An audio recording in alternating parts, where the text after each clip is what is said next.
Hello everyone, AlphaSoul here, and welcome to another video. So today, we're going to start talking about New World. There are many aspects of New World that I want to go ahead and talk about, and now that I no longer work for Amazon.com, I am able to actually freely talk about it. Now, I was not, let me just say this right off the bat, I was not an Amazon.com employee for New World. In other words, I had no knowledge of what New World was doing. I had no proprietary information. This is not like an insider's take of what was going on.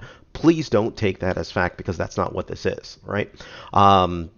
At no point did I have any. That said, I'm pretty sure that the reason I was able to actually get so early access, unless I got lucky, was because of the fact that somehow it was linked that I was also an Amazon.com employee, hence part of the same company. It's easier to bring in testers of, that same mold, if you will, because the type of bug reports that I would give is very different than I guess you could say a casual would actually give. Not to besmirch casuals, as people give all sorts of different kinds of bug reports, but yes, there definitely is a kind of a different Amazonian standard, if you will. So it wouldn't be surprising if the reason that I got access that early was because of the fact that I was an employee, right?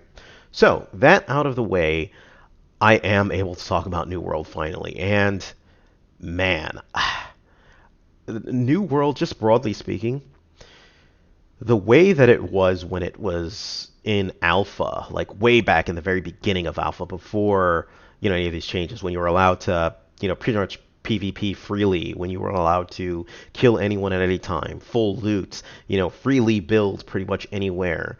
That version was fun, but it was unsustainable, right? There is no way. In fact, every I was part of every single reset, and each kind of world would come to a place where it just wasn't sustainable, either because people stopped playing, right? In other words, people were just like, okay, this is kind of boring at this point. In the beginning it's fun, but it's kind of boring if you have to rebuild some of these things, or you have to redo some of these things, or if you have to log in at 2 a.m. for a guild war, or if you can't hold it like that because of the Azerite costs of whatever.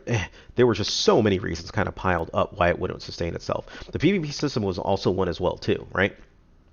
Um, one of the things that I saw openly was new players. Like if you had to essentially be part of that first wave, or even second wave of leveling up and leveling in pretty high. If you weren't, then you had to contend with a decent amount of players that were definitely higher level than you and had an advantage that would, pretty much actively hunt anyone that's there. Now, not to say that that's levels were everything, because they weren't.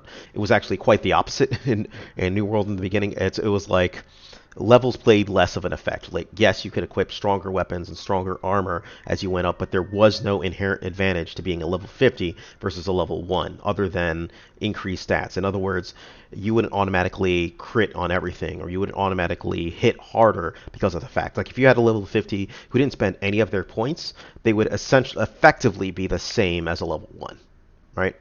Um, and so what I mean by that is it was heavily skill based. It was not uncommon. Like when I was running around, as a level 20, there's no reason to fear a level 50. Sure, they hit harder, but I trusted my skill, right? I trusted my ability to dodge and place timing and place my shots. And with that, I was pretty confident that I could take on anyone as it went across. And so as a result, because of mechanics like this, it actually became very common to naked PvP, right? Like if you saw somebody running around in the open world naked with like an axe or something like that, you knew, they're up to no good. Basically, they're probably red. They're probably going to come after you as soon as you turn your back, or try and engage critter. But that's the way it was, right?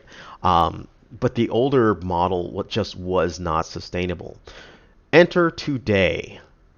I did not think that it was ready, and I know it's going to kind of feel like I'm coming in here after the fact, but I did not think that New World was ready even as it begun, because the way that they went about making the changes that they did, they had a lot of changes in a very short amount of time. And I know when it comes to endgame of MMOs at this point, you really, really, really, really need to be on point in terms of having a clear identity and things to do and a gameplay loop, when you hit level 50 for players, and multiple gameplay loops. It can't just be just one, right?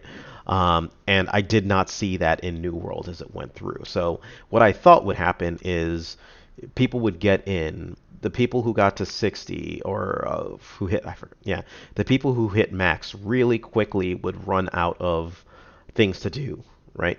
And on top of that, the ones who got to 50, because of the low server counts, and when I say low, I mean it's relatively low compared to other MMOs, right? That as soon as people start dropping off, you would kind of have a cascading effect, and you could really quickly have a server that's dead before you know it if you're not careful, right? So there were just many like little problems that I saw with New World that I thought would eventually snowball to the point where it wouldn't be successful in its right. And I'm seeing that happen now. I'm seeing them start to fix a good number of them, but I think the core gameplay loop is still kind of broken. Which brings me to Ashes of Creation. This is why, in a nutshell, I'm still waiting to see, right? Most importantly, I think with Ashes of Creation is understanding what that gameplay loop is. It's nice to hear about a lot of these things as they come in, the caravan system, etc. But I want to know, okay, player X just lost their caravan, right? How much of a blow is that? Is that big enough a blow where they're not going to play anymore? Is that a big enough a blow where they're not going to be discouraged? What's their avenue if they do lose their caravan, to it? Because it's very easy to see and plan for what the benefit it is of the winners, right? But what does it do to the losers of the game? In a game that requires, people to all be participating in it, you can't really afford to lose your players, at least at a continuous rate, if you have a system that is overly penalizing, right? So when people, and again, I'm very clear about this from before. I'm in favor of systems that that not necessarily punish, but are harsher than they are today and have a sting of death. But it's a balancing act. It's not a sting that drives players away. Because if you drive players away, that's it, right? They're probably not going to come back. We've seen this time and time again in most MMOs at this point. If you lose your player base and they start going, well, that's it, right? So all that to say, I really hope Ashes of Creation really focuses on their gameplay loop and what that looks like in all cases, right? In all, in success, in failure, right? In time, in you name it. At the end of the day, the game has to be fun, right? And it has to be fun in all those aspects. And even if you have that sting of death, it still has to be fun enough where you can pick yourself up and keep going, right? So anyways, this is just the intro video. I wanted to talk more about this in some later videos, so I'm going to be touching on each aspect. So whether it be the PvP in New World, I want to talk about that and then relate it to Ashes of Creation. I want to talk about the economy in New World, talk about that, relate it to Ashes of Creation and pitfalls and things to avoid. So I hope this is going to be a good and fun series. This was the kickoff video. That's pretty much it. Thank you guys. Take care of yourselves, and Alpha Soul out.